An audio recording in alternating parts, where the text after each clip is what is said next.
தைப்பொங்கலை முன்னிட்டு யாழ்ப்பாண மாவட்டத்தில் நல்லூர் கந்தசாமி ஆலயம் உள்பட அனைத்து சைவ ஆலயங்களிலும் அதிகாலை முதல் சிறப்பு பூஜைகள் மற்றும் வழிபாடு நடந்தது. இதில் திரளான பக்தர்கள் கலந்து கொண்டு சாமி தரிசனம் செய்தனர். தொடர்ந்து நடைபெற்ற பட்டம் விடும் திருவிழாவில் பல்வேறு வண்ணங்களில் பட்டங்களை விண்ணில் பறக்கவிட்டு பொங்கலை கொண்டாடினர்.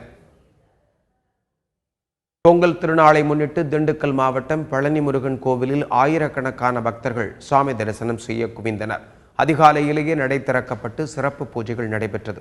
சுமார் 5 மணி நேரம் காத்திருந்து பக்தர்கள் தரிசனம் செய்தனர்.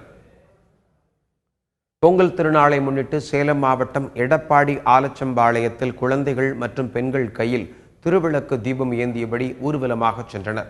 முக்கிய வீதிகள் வழியாக சென்ற ஊர்வலம் ஆலச்சம்பாளையம் மாரியம்மன் கோவில் திடலை அடைந்தது.